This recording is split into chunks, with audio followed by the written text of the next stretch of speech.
രാധ ഞാൻ രാധ കണ്ണനെ മറക്കാത്ത രാധ. രാധ ഞാൻ രാധ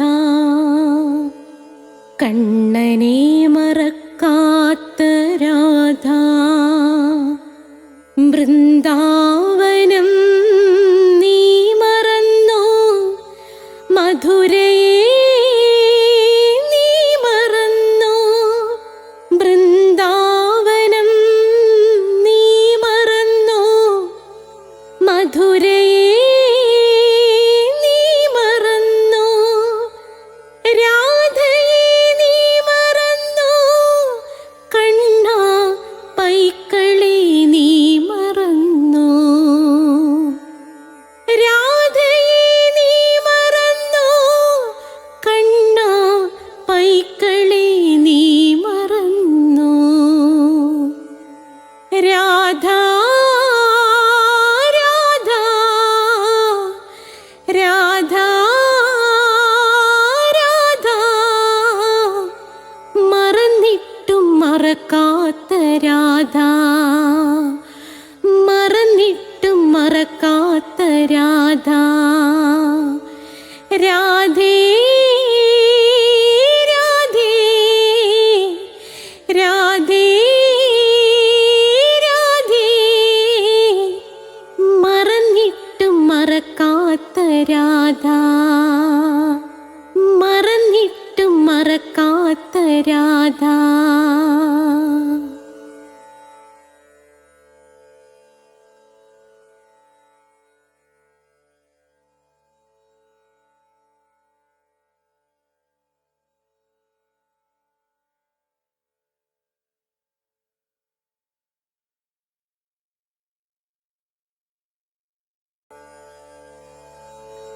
രാധ ഞാൻ രാധ കണ്ണനെ മറക്കാത്ത രാധ. രാധ ഞാൻ രാധ കണ്ണനെ മറക്കാത്ത രാധ. രാധേ രാധേ ഓ രാധേ രാധേ രാധേ രാധേ ഓ രാധേ രാധേ രാധേ രാധേ ഓ രാധേ രാധേ രാധേ രാധേ ഓ രാധേ രാധേ. രാധേ രാധേ എന്ന ചാനലിൻ്റെ ധർമ്മപദം ക്ലാസ്സാണ്. 25ാമത്തെ എപ്പിസോഡിലേക്ക് സ്വാഗതം. ഇതിനു മുമ്പ് ഉള്ളത് എപ്പിസോഡ് കാണേണ്ടവർ പ്ലേലിസ്റ്റ് എടുത്താൽ മതി, നിങ്ങൾക്ക് അതിനകത്ത് നിന്ന് കിട്ടും. എല്ലാ തിങ്കളാഴ്ചയും രാവിലെ ഉച്ചയ്ക്ക് 12 മണിക്ക് നാരായണീയത്തിൻ്റെ ക്ലാസ് ഉണ്ട്. എല്ലാ ബുധനാഴ്ചയും ചൊവ്വാഴ്ചയും കൃഷ്ണൻ്റെ കാമുകിയായ രാധയുടെ ജനനം മുതൽ മരണം വരെയുള്ള കഥ നിരവധി റിസർച്ചുകൾക്ക് ശേഷം അവതരിപ്പിക്കുകയാണ്. 106 എപ്പിസോഡുകൾ പിന്നിട്ടിരിക്കുകയാണ്. എല്ലാ വ്യാഴാഴ്ചയും അഷ്ടപതിയുടെ ക്ലാസ്സാണ്. എല്ലാ വെള്ളിയാഴ്ചയും മോക്ഷം ആഗ്രഹിക്കുന്നവർക്കായി ധർമ്മപദം, ഇംഗ്ലീഷ് സംസാരിക്കാൻ ആഗ്രഹിക്കുന്നവർക്ക് സ്പോക്കൺ ഇംഗ്ലീഷ് ഉണ്ട്. അതേ കണക്ക് തന്നെ പിന്നെ എൻ്റെ അടുത്ത് ചേർന്ന് പഠിക്കണമെന്നുള്ളവർക്ക് അങ്ങനെയും വരാം. അതേ കണക്ക് തന്നെ ജ്യോതിഷമുണ്ട്. ഓരോ മാസത്തിൽ ജനിച്ചവരുടെ ഫലം, നക്ഷത്രത്തിൽ ജനിച്ചവരുടെ ഫലം അതിനകത്ത് ഇട്ടിട്ടുണ്ട്. ജ്യോതിഷപരമായ സംശയങ്ങൾക്ക് ഡിസ്ക്രിപ്ഷൻ ബോക്സിൽ എൻ്റെ നമ്പറുണ്ട് 9645333999. അഷ്ടാവക്ര ഗീതയുണ്ട്, കേൾക്കണം. ഒരിടത്തൊരിടത്തൊരു അച്ഛനുണ്ടായിരുന്നു, ഏയ് അച്ഛ പ്ലീസ് മകളെ ഒന്ന് കെട്ടിപ്പിടിക്കൂ. ഇതൊക്കെ നിങ്ങൾ കേൾക്കുമല്ലോ. അപ്പം നമുക്ക് പ്രാർത്ഥിച്ചിട്ട് തുടങ്ങാം. ഓം മഹാഗണപതയേ നമഃ. ഓം മണിപത്മേ ഹും. ഓം ശ്രീ രാധാകൃഷ്ണായ നമഃ. ഓം രാധായൈ സ്വാഹ. രാധേ രാധേ ഓ രാധേ രാധേ രാധേ രാധേ ഓ രാധേ രാധേ രാധേ രാധേ ഓ രാധേ രാധേ രാധേ രാധേ ഓ രാധേ രാധേ രാധേ രാധേ ഓ രാധേ രാധേ രാധേ രാധേ ഓ രാധേ രാധേ. ബർസാനെ വാലി രാധാറാണി കി ജയ്. എൻ്റെ മാതാവ് രാധാറാണി കി ജയ്. എനിക്ക് സർവൈശ്വര്യങ്ങളും വാരിക്കോരി തരുന്ന എൻ്റെ പൊന്ന് രാധാറാണി അമ്മക്ക് ജയ്. എനിക്ക് രോഗങ്ങൾ വരാതെ കാത്തുരക്ഷിക്കുന്ന രാധാറാണി അമ്മക്ക് ജയ്. എന്നെ സർവ്വ പാപങ്ങളിൽ നിന്നും മോചിപ്പിക്കുന്ന രാധാറാണി അമ്മക്ക് ജയ്. അപ്പം നമുക്ക് ക്ലാസ് തുടങ്ങാം. അതുപോലെ ഒരു കാര്യവും കൂടെ ശ്രദ്ധിക്കുക. കഠിന കൃഷ്ണഭക്തനായ ഞാൻ എങ്ങനെ രാധാഭക്തനായി, അതിൻ്റെ വീഡിയോ കൊടുത്തിട്ടുണ്ട്. ആവശ്യമുള്ളവർ ലിങ്ക് ചോദിച്ചാൽ ഞാൻ അയച്ചു തരുന്നതായിരിക്കും. ശ്രദ്ധിച്ചേട്ടെ. ദുർഘടമായ പാതയിൽ ആനന്ദം തേടി, കണ്ടോ, ദുർഘടമായ പാതയിൽ ആനന്ദം തേടി അവൻ സ്വന്തം വീട് വിട്ട് ഇറങ്ങുന്നു. ആസക്തികളിൽ നിന്നും ആഗ്രഹങ്ങളിൽ നിന്നും മുക്തനായി ജാഗ്രതയുടെ 7 ദീപങ്ങളെ പിന്തുടർന്നുകൊണ്ട് സ്വന്തം സ്വാതന്ത്ര്യത്തിൽ അത്യന്തം ആഹ്ലാദിച്ചുകൊണ്ടും വിവേകി ഈ ലോകത്തിൽ സ്വയം പ്രകാശമായി തീരുന്നു. പരിശുദ്ധം, ഉജ്ജ്വലം, സ്വതന്ത്രം. ഇംഗ്ലീഷിൽ പറഞ്ഞാൽ he leaves his home seeking happiness on the hard road, free from attachment and appetite, following the 7 lights of awakening and rejoicing greatly in this freedom. In this world the wise man becomes himself a light, pure, shining, free. ഇത് ഞാൻ ആദ്യം തന്നെ കൊടുത്ത അവതരണ ഗാനം തീർന്നു കഴിയുമ്പോൾ ഈ ശ്ലോകം കൊടുത്തിട്ടുണ്ട്. അത് നോക്കി എഴുതിയെടുത്താൽ മതി. അപ്പോൾ പറഞ്ഞിരിക്കുന്നത് കണ്ടല്ലോ, ദുർഘടമായ പാതയിൽ ആനന്ദം തേടി അവൻ സ്വന്തം വീട് വിട്ടിറങ്ങുന്നു. പിന്നെ ആസക്തികളിൽ നിന്നും ആഗ്രഹങ്ങളിൽ നിന്നും മുക്തനായി ജാഗ്രതയുടെ 7 ദീപങ്ങളെ പിന്തുടരുന്നു. അങ്ങനെയാണ് അവൻ പരിശുദ്ധനായി മാറുന്നത്. ഇവിടെ ശ്രദ്ധിക്കുക, വീട് വിട്ട് ഇറങ്ങുന്നു. എന്താണ് അതിൻ്റെ അർത്ഥം? വീടെന്ന് പറയുന്നത് നിങ്ങൾ ഉദ്ദേശിക്കുന്ന കല്ലുകൊണ്ട് കെട്ടിയ വീടല്ല. ഒരു വീട് നമ്മൾ കെട്ടുന്നത് നമുക്ക് ആവശ്യമുള്ള സാധനങ്ങൾ സൂക്ഷിക്കാനാണ്, പിന്നെ നമ്മളെന്ന ശരീരത്തെയും സൂക്ഷിക്കാൻ. ഇവിടെ ബുദ്ധൻ ഉദ്ദേശിക്കുന്ന വീട് നിങ്ങളുടെ മനസ്സാണ്. മറ്റുള്ളവരോടുള്ള കോപം, വെറുപ്പ്, അസൂയ, ആഗ്രഹങ്ങള്, കാമം, മനസ്സിലായില്ലേ, സമ്പത്തിനോടുള്ള അമിതമായ ഭ്രമം, ഇതൊക്കെ സൂക്ഷിക്കുന്ന ഒരു വീടാണ് നിങ്ങളുടെ മനസ്സ്. ആ വീട് വിട്ട് ആരാണോ ഇറങ്ങുന്നത് അവൻ ആനന്ദത്തിൻ്റെ പാതയിലൂടെയാണ് സഞ്ചരിക്കുന്നത്.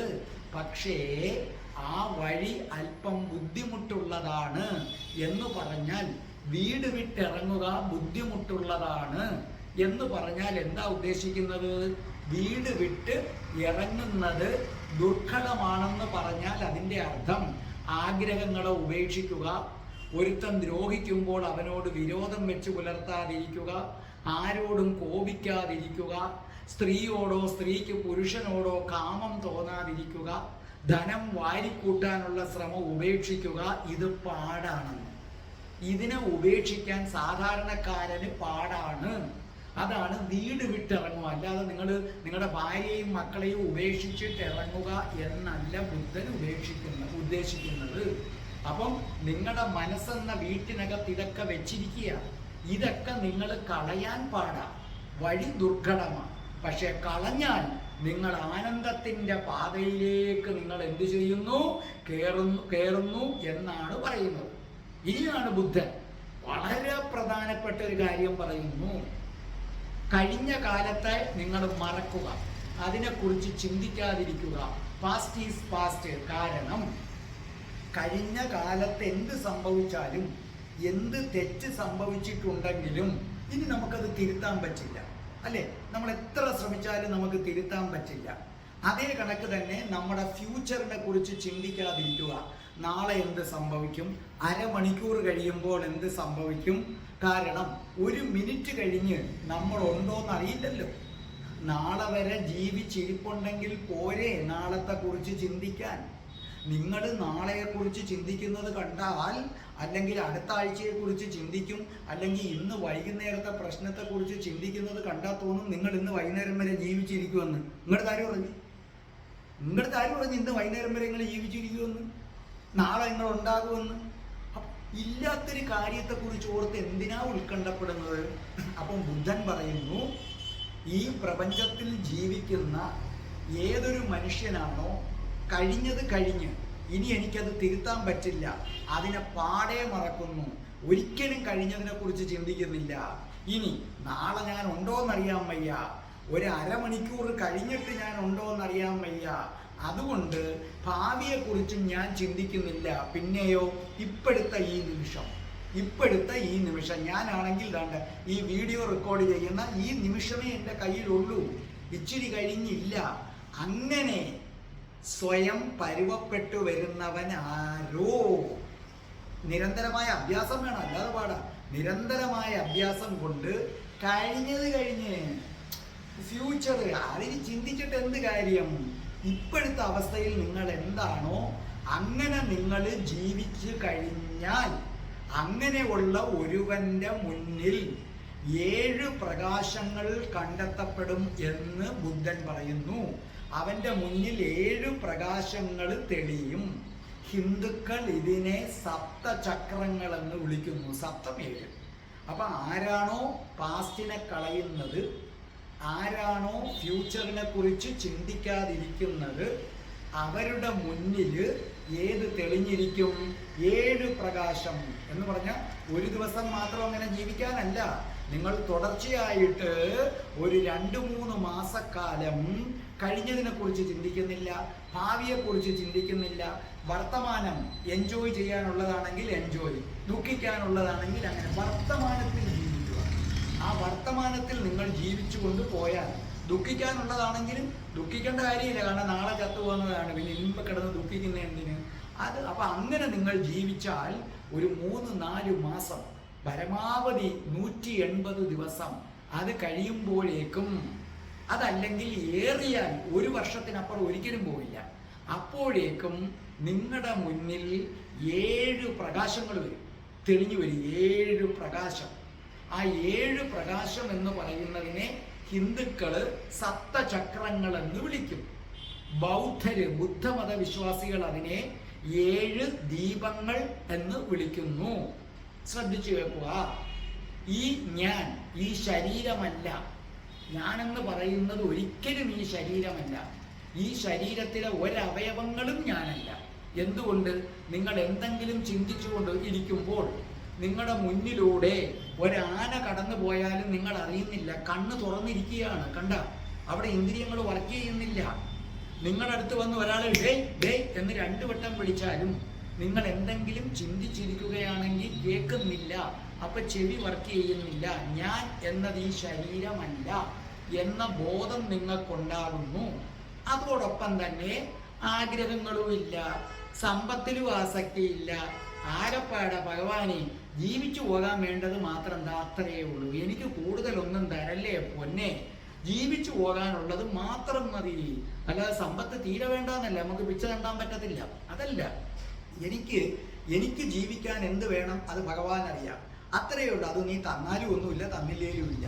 അപ്പൊ ആരാണോ ശരീരമല്ല ഞാൻ, ഇതിനുള്ളിലിരിക്കുന്ന ഉജ്ജ്വല പ്രകാശമാണ് ഞാനെന്ന സത്യം മനസ്സിലാക്കി, സമ്പത്തിനോട് താല്പര്യമില്ല, ആഗ്രഹങ്ങളില്ല, കാമങ്ങളില്ല, മനസ്സിലായില്ലേ? സ്ത്രീയോട് ആസക്തിയില്ല, സ്ത്രീക്ക് പുരുഷനോട് ആസക്തിയില്ല, ആരോടും വിരോധമില്ല, കോപമില്ല.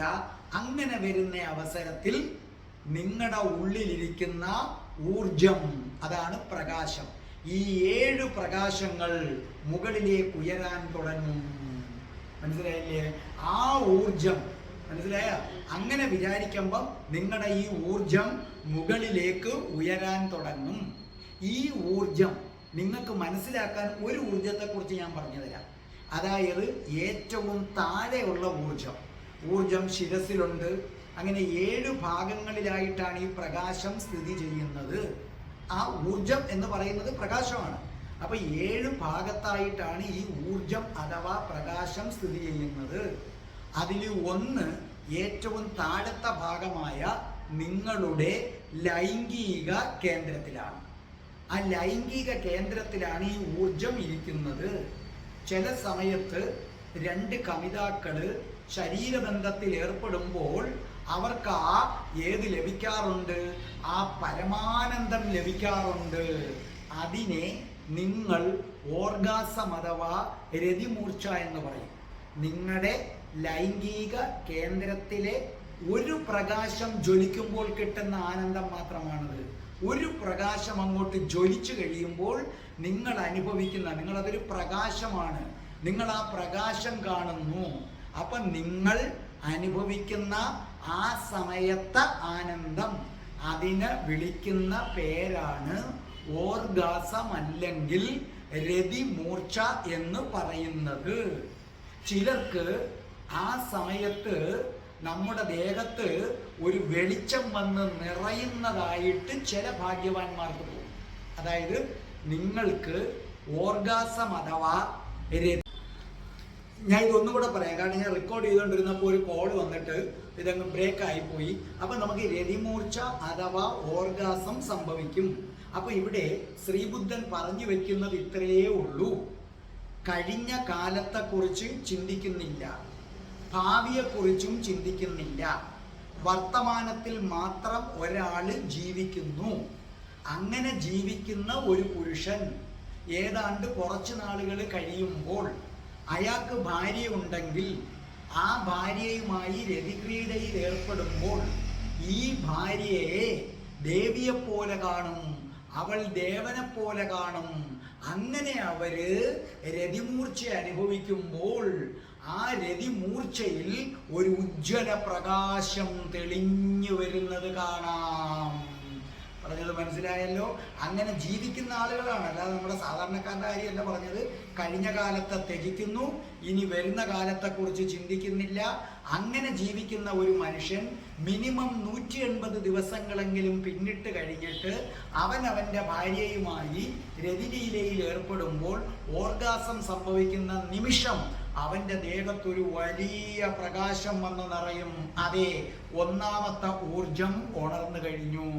അവിടെ പുരുഷ ഊർജവും സ്ത്രൈണ ഊർജവും കൂടെ ചേർന്ന് ഒരു ഉജ്ജ്വല പ്രകാശമായി. അപ്പൊ ഈ 7 പ്രകാശങ്ങളിൽ ഒന്നിനെ ലൈംഗികതയിലൂടെ ജ്വലിപ്പിക്കാം. കാരണം അത് ലൈംഗിക കേന്ദ്രത്തിലാണ്. ആ ലൈംഗിക കേന്ദ്രത്തിലിരിക്കുന്ന അതേ സാധനത്തെ തന്നെ ധ്യാനത്തിലൂടെയും നിങ്ങൾക്ക് പ്രകാശിപ്പിക്കാം. ഇങ്ങനെ ഇണചേരുമ്പോൾ ഈ പ്രകാശം വന്ന് നിറയുന്നവന് പിന്നെ അവൻ എന്ത് ചെയ്യും? മറ്റു കാര്യങ്ങളിൽ താല്പര്യമില്ല, അവൻ ഉടനെ ധ്യാനത്തിലേക്ക് തിരിയും. അതാണ് അതിൻ്റെ പ്രത്യേകത. ആ ധ്യാനത്തിലേക്ക് തിരിയുമ്പോൾ പതുക്കെ പതുക്കെ എന്ത് ചെയ്യും? ഇവിടെ നിന്ന് ഒന്നാമത്തെ സ്ഥാനമാണ് ലൈംഗിക കേന്ദ്രം, അടുത്ത മുകളിലേക്ക് വരും 2ാം സ്ഥാനം. ആ 2ാമത്തെ സ്ഥാനത്ത് ഏതാണ്? പ്രകാശം ഉയരും. ഇത് തന്നെയാണ് തന്ത്ര ചെയ്യുന്നത്. നമ്മുടെ തന്ത്രവിദ്യ ഇതിനുള്ള അവസരം ഒരുക്കി കൊടുക്കും. ഈ ലൈംഗിക ഊർജം ഉണ്ടാകാനുള്ള സാധാരണ മനുഷ്യർക്കുള്ള അടിത്തറ ഉണ്ടാക്കി കൊടുക്കുന്നതാണ് തന്ത്ര. അപ്പൊ 2ാമത്തെ ഊർജം വരുമ്പോൾ കുറെ കൂടെ പ്രകാശം കൂടും. 3ാമത്തെ സ്ഥാനം വരുമ്പോൾ പ്രകാശം വീണ്ടും കൂടും, അതിൻ്റെ മഹിമയും കൂടും. 4ാമത്തെ സ്ഥാനം വരുമ്പം വീണ്ടും പ്രകാശം കൂടും, മഹിമ കൂടും. 5ാം സ്ഥാനമാകുമ്പോഴേക്കും പ്രകാശം കത്തിജ്വലിക്കും. 6ാം സ്ഥാനമാകുമ്പോൾ നിങ്ങൾക്ക് പൂർവ്വജന്മങ്ങളൊക്കെ കാണാൻ പറ്റും, പിന്നിട്ട ജന്മങ്ങളും ഇപ്പം നിങ്ങളുടെ കൂടെ നിൽക്കുന്നതൊക്കെ ഇതിനു മുമ്പുള്ള ജന്മങ്ങളിൽ ആരായിരുന്നു ഒക്കെ എത്തും. ഒടുവിൽ ആ സുപ്രധാനമായ കേന്ദ്രത്തിലെത്തും. അതാണ് 7ാമത്തെ കേന്ദ്രം. അതിനെ സഹസ്രാരം എന്ന് വിളിക്കും. 1001 ഇതളുകളുള്ള ഒരു പൂവ് അവിടെ ഇരിക്കുന്നത് പോലെയാണ്. 1001 ഇതളുകളുള്ള പൂക്കൾ ഇരിക്കുന്നത് പോലെയാണ്. അവിടെ ഒരു പ്രകാശം വരും. ആ പ്രകാശം വരുമ്പോൾ നിങ്ങൾക്ക് ബോധോദയം സിദ്ധിച്ചു, നിങ്ങളും ഒരു ബുദ്ധനായി മാറി. നമ്മുടെ ശ്രീബുദ്ധന് അതാണ് സംഭവിച്ചത്. അദ്ദേഹം ധ്യാനത്തിൽ ഇരുന്നപ്പോൾ അദ്ദേഹത്തിന് ഇങ്ങനെ ഓരോ സ്ഥാനത്ത് നിന്ന് 7 സ്ഥാനത്തു നിന്നും പ്രകാശം വന്ന് 7ാമത്തെ സ്ഥാനമായ സഹസ്രാരം പ്രകാശിച്ചപ്പോഴാണ് അദ്ദേഹത്തിന് സർവ്വ അറിവുമുണ്ടായി ബുദ്ധനായി മാറിയത്. പക്ഷെ അദ്ദേഹം ഒരിക്കലും ലൈംഗികത രതിക്രീഡയിലൂടെ അല്ല തൻ്റെ ലൈംഗിക ഊർജം റെഡിയാക്കിയത്, അല്ലാതെ ധ്യാനത്തിലൂടെയാണ്. പക്ഷെ സാധാരണ മനുഷ്യനുള്ള ഒരു കുറുക്കു വഴിയാണ് ഇവിടെ പറഞ്ഞിരിക്കുന്നത്. അപ്പോ ഏഴാമത്തെ കേന്ദ്രത്തിൽ എത്തുമ്പോൾ ഉജ്ജ്വലമായ പ്രകാശം. നമ്മുടെ കബീർ പറയുന്നത് 1000 സൂര്യന്മാര് ഒന്നിച്ചുയരുന്നത് പോലെയാണ് തോന്നുന്നതെന്നാണ് പറയുന്നത്. ആ നിലയിൽ എത്തിക്കഴിഞ്ഞവൻ പിന്നെ പരമാനന്ദമാണ്. അവന് പിന്നെ ആരുമായിട്ടും ഇടപെടാൻ തോന്നത്തില്ല. ബുദ്ധന് പോലും അത് തോന്നിയില്ല. പിന്നെ ദേവന്മാര് താഴെ വന്ന് ബുദ്ധനെ നിർബന്ധിച്ചിട്ടാണ് ബുദ്ധൻ ഇതിലേക്ക് എന്ത് ചെയ്തത്, ഇറങ്ങി തിരിച്ചത്. കാരണം അത്രയ്ക്ക് ആനന്ദം. കാരണം നിങ്ങൾക്ക് രതിക്രീഡ നടത്തുമ്പോൾ ഓർഗാസം വരുമ്പോൾ ഉണ്ടാകുന്ന ആനന്ദവും സുഖവും ആലോചിച്ചു നോക്കേ. ആ ആനന്ദത്തിന്റെ കോടി മടങ്ങുള്ള ഒരു ആനന്ദത്തെ കുറിച്ച് നിങ്ങളൊന്ന് ചിന്തിച്ചു നോക്കേ. അപ്പൊ അത് വേണമെങ്കിൽ ബുദ്ധൻ പറയുന്നു, ആദ്യം നിങ്ങളുടെ മനസ്സൊരു വീടാണ്, അവിടെ കുശുമ്പുണ്ട്, അസൂയയുണ്ട്, എല്ലാം ഉണ്ട്. അതിനെ ഉപേക്ഷിച്ചിട്ട് ഇറങ്ങുക. കഴിഞ്ഞ കാലത്തെക്കുറിച്ച് ചിന്തിക്കാതിരിക്കുക, ഭാവിയെക്കുറിച്ച് ചിന്തിക്കാതിരിക്കുക, പ്രസന്റിൽ ജീവിക്കുക. അങ്ങനെ വരുമ്പോൾ മിനിമം ഒരു 150 ദിവസമെങ്കിലും കഴിഞ്ഞാൽ നിങ്ങൾക്ക് നിങ്ങളുടെ ഭാര്യയുമായി ചേരുമ്പോൾ അവളെ ദേവിയെ പോലെ ആരാധിക്കാൻ തോന്നും. അപ്പോൾ ഓർഗാസം സംഭവിക്കുന്ന നിമിഷം നിങ്ങളിൽ ഒരു പ്രകാശം നിറയും. പിന്നെ നിങ്ങൾക്ക് ആ സെക്സിനോട് താല്പര്യം തോന്നുന്നില്ല. ധ്യാനത്തിൽ പോകുന്നു, 7 കേന്ദ്രങ്ങളും പ്രകാശിക്കുന്നു, ഒടുവിൽ സഹസ്രാരം പ്രകാശിക്കുന്നു. അങ്ങനെ നിങ്ങൾക്ക് ബോധോദയം ഉണ്ടാകുന്നു. അതിനുള്ള ഭാഗ്യം ഈ ജന്മത്തോ വരും ജന്മത്തോ ഉണ്ടാകട്ടെ എന്ന് ഞാൻ പ്രാർത്ഥിക്കുന്നു.